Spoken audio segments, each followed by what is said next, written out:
So it's my great pleasure now to introduce Paul Holloway. Paul is married with 3 children. He is a science graduate and holds a first-class honours degree in electrical engineering from the University of Adelaide. Paul also completed an economics degree from the University of Adelaide. During his studies, he won the Australian Society of Accountants Prize for Accountancy in 1984 and the IBM Prize for Economic Statistics in 1985 and the Economic Statistics Prize in 1985. So two prizes in the 1 year. So that was a good year, Paul. Paul also held the House of Assembly seat of Mitchell from 1989 to 1993. In September 1995, Paul was chosen to fill the Legislative Council casual vacancy. He was elected Deputy Opposition Leader in the Upper House in 1997. He was elected Leader of the Government in the Legislative Council and appointed Minister for Agriculture, Food and Fisheries and Minister for Mineral Resources Development on the 6th of March 2002. He currently remains the Government Upper House Leader, Minister for Mineral Resources Development, Minister for Urban Development and Planning and Minister for Small Business. And it's in that capacity that we invite Paul to open South Australian Small Business Month 2008.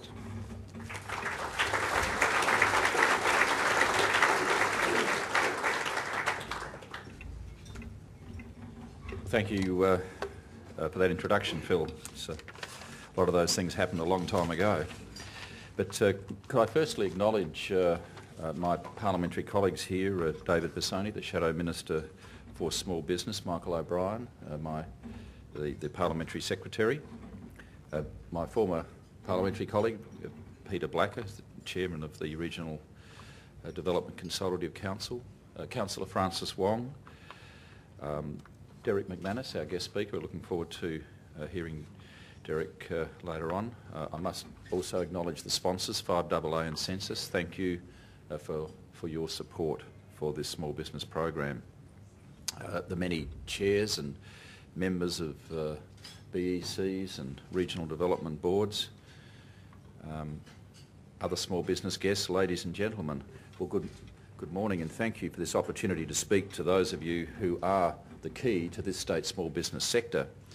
Some 96% of South Australian firms are small businesses that make a significant contribution to the social and economic well-being of our state, as well as to its well-being and character. Small businesses employ about 235,000 people, representing 46% of the total non-farm private sector workforce. The government acknowledges their valued contribution and is strongly aware of the obstacles and challenges that they face in their everyday operations. And this is why the government's recently introduced a number of initiatives to remove many of these hurdles. In this year's budget, the payroll tax threshold was increased from the 1st of July 2008 to $552,000 from $504,000. A further increase in the threshold to $600,000 is scheduled for the 1st of July next year. And the government's not only raised the tax threshold but also cut the payroll tax rate from 5.5% to 5.25% from the 1st of July 2007 and a further cut to 5% from the 1st of July 2008 will ensure that South Australia remains competitive with other jurisdictions.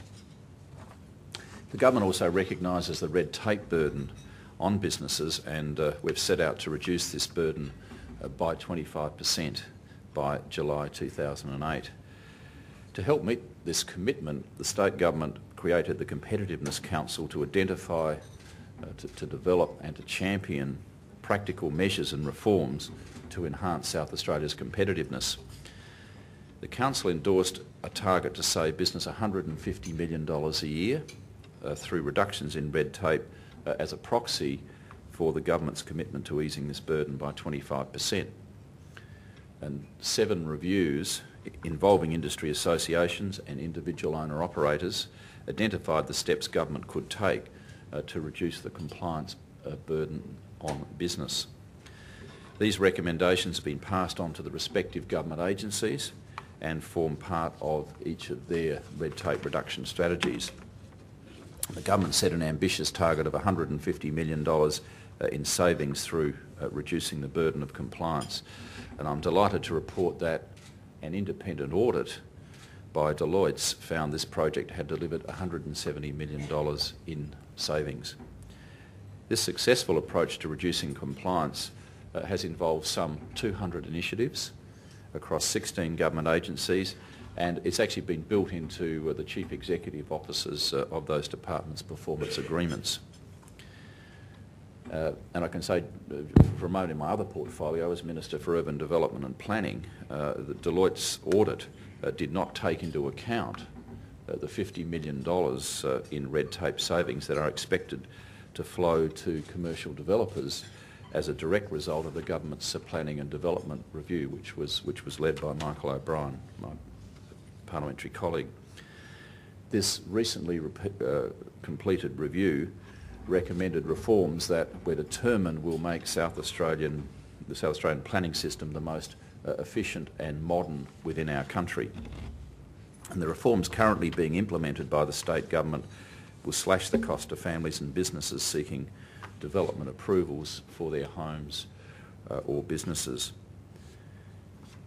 And apart from improving the competitiveness of the planning system, these reforms should also improve housing affordability and equip the state better to meet the challenges of climate change, as well as improve management of our water resources.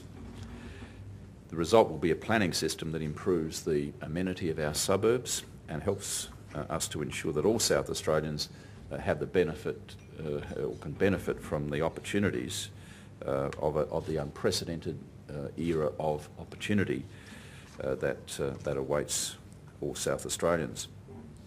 I'm sure here, as small businesses, you well know that the opportunity created by securing contracts for South Australian companies in major projects, and we have a number of those, some $45 billion worth in play at the moment.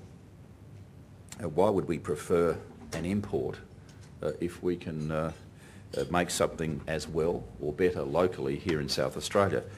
And that's why this government has strengthened the industry capability network in South Australia, known as the ICNSA, to spread the benefits of the emerging major projects in South Australia to local suppliers, to ensure that if there's $45 billion of projects, we get as many of that, or much of that sum as we can flowing through the local economy.